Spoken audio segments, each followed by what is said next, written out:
This is Talk Business and Politics with Roby Brock.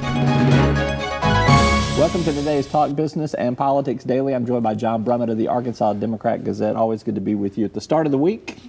Yes, rainy Monday. Rainy Monday. We are gonna pay tribute to the late John McLaughlin. I looked back, and for some reason, it just kind of hit me that it was 2 years ago this week that he passed away. The famous PBS news guy that had a great commentary panel there. So in the spirit of all of that, in tribute, everything that we're going to talk about today is going to be defined by issues. Issue number 1, issue number 2. Are you going to ask me on a scale of 1 to 10, with 1 meaning no chance at all and 10 meaning absolute positive? We may. Yeah. And I may come up with a nickname for you somewhere in the middle, because remember, you used to throw nicknames out there for people. You couldn't come up with one that I haven't heard, I imagine, if it's derisive. John McLaughlin, he's the godfather of the shout over talk format, which has taken over our political dialogue. So I always liked him. He had sort of a bon vivant style about him, but his legacy, I don't think, is all that great, sorry to say. Well, it was fun TV to watch. It was entertaining. It was, and the conservatives tended to be better than the liberals. Buchanan, Fred Barnes, they could make me laugh. Eleanor Clift, not so much. She was serious. She was playing defense the whole time. She was up against it. Anyway, enough about that, all right? Issue number 2. 1. Oh, issue number 1. Issue number 1. Mm-hmm. Rudy Guiliani says truth isn't the truth. Right. This is in response to some questioning, a lot of questions from Meet the Press's Chuck Todd. This kind of fits into the whole Kellyanne Conway alternative facts narrative. Right. And it's about the Mueller investigation. Truth isn't the truth. My question for you, isn't the truth the truth? Yes, or it needs to be, or else we're going to have a heck of a time swearing in witnesses at trials. Do you solemnly swear to to reply with something as we ask you stuff? That's not going to work in terms of gathering evidence in our system of justice. The truth is the truth, but if you've read any Orwell, you know that truth, that there will come a time, perhaps, when the truth is somebody's version entirely rather than an actual thing. And there's this postmodernism, largely on the left. I blame the left and liberal academia for this, that really truth is everybody's personal vantage point. That nobody's truth is everybody's truth, because we're all coming at it from... And you're getting way deep on me on this stuff. Right. So. I'm just telling you, there are a lot of... truth is under attack. I just read a book by the New York Times book reviewer who scalded my book, but she wrote a pretty good one. No, she didn't really. She just criticized... I'm hypersensitive. It's entitled The Death of Truth. And I thought, is she overstating? And then 3 weeks after I read the book, the president's lawyer, albeit a celebrity, non-serious lawyer, says on Meet the Press, the oldest show in television history, truth is not truth. And I think that's a burgeoning notion, which renders our politics and our pursuit of justice impaired in this country. If we cannot get back to a general acceptance that sometimes facts don't contribute to the truth. Facts may be irrelevant to the truth, but that there is a truth and that we should pursue it, not dissipate it and say it doesn't exist anymore. But there are facts that you cannot dispute, and then there are ways to line up facts that can distort the truth. Right. And this is what you see in a common courtroom when you see prosecution put these facts in a particular order to make their case, and the defense take those same facts and offer a different version of interpretation on that. But that's not what Rudy Giuliani is speaking to, I don't think. No. Rudy Giuliani is speaking from a criminal defense perspective, in that he is worried, I don't believe there's any way. I think this is all a game that he and others are playing, Trump's lawyers. I don't think there's any way they ever intend, absent a subpoena and an order from the Supreme Court, eventually, should that happen, for this president to submit to questioning from Robert Mueller. Because they think even if he tries to tell the truth, assuming that he would do that. There's too much on the record already where he's conflicted. There's such voluminous evidence. He's done so many things, even in the public view, that it's a perjury trap. I don't think Mueller wants, I don't think he wants to try to bring down a president with a perjury trap. I just don't think that's so. But I think Trump is so implausibly confident that he can talk his way out of anything that they fear his, and Trump may not think he's lying when he says something that's incorrect, and they don't want to even chance that. I think that's what this is all about. And I think Giuliani got to talking fast on television and maybe didn't actually mean truth is not truth. He meant to say, hey, sometimes prosecutors can get you on a technical perjury charge when you thought you were telling the truth. That truth gets a little hazy. I think that's what he's trying to say. But I think the concept of truth in this particular time, in the Trump era, is uncommonly under attack, and we got to get back to some acceptance of truth, like we speak here every Monday. Don't you see? Yes. All right. Very good. All right. Issue number 2. Yes. The Satan Temple brings a statue and a rally to the state capitol last Thursday. This inflamed Senator Jason Rapert and many Christian supporters here who have been successful in getting the Ten Commandments monument on the state capitol grounds. The Satanists are arguing for separation of church and state or equal treatment under freedom of religion. Right. My question to you is, why do we all disagree so decisively on this church versus state issue? It just seems to be a black and white issue for everybody in this, and it doesn't seem to be anything where you find people gray or I think non-committal on this particular issue. I think most Americans are gray and non-committal.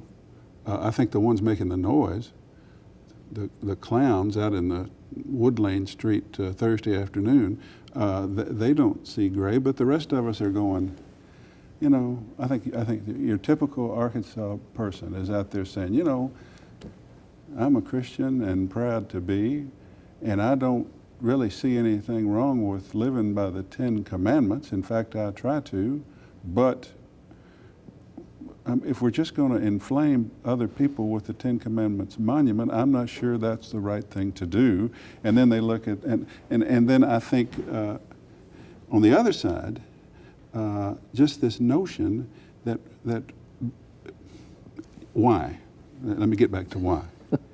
People of a certain religious fundamentalist bent simply believe that their religious beliefs are more paramount than the Constitution. You can tell them there's separation of church and state. They say those words are not in there, even though they're in there in a way, that it doesn't matter because my job as an evangelical is to do everything I can to spread the gospel as I know it. So they value that religious tenet more than any supposed constitutional restrictions. So that's, and religion and politics, did your mother ever say, those are 2 things you don't talk about? Those are 2 things, those only 2 things we talk about anymore.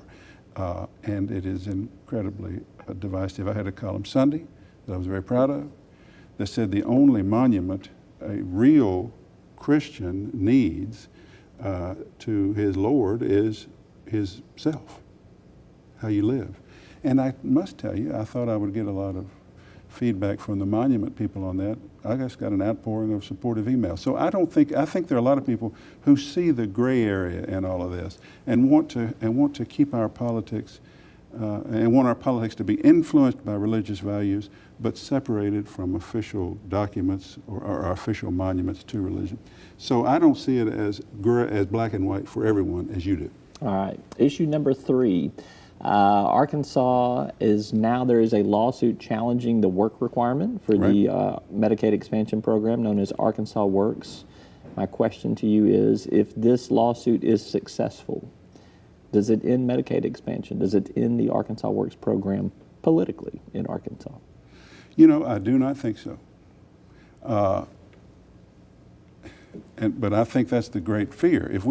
If this lawsuit is successful, at least in terms of an injunction in the interim, which I think, based on the Kentucky outcome, it will be, and leads to a long delay, in Kentucky's case, which the judge declared illegal, the Trump administration said, go back Kentucky and have 30 days and have a period of public comment and redesign it to show ostensibly that it helps extend health care, and they're going to try to do it again.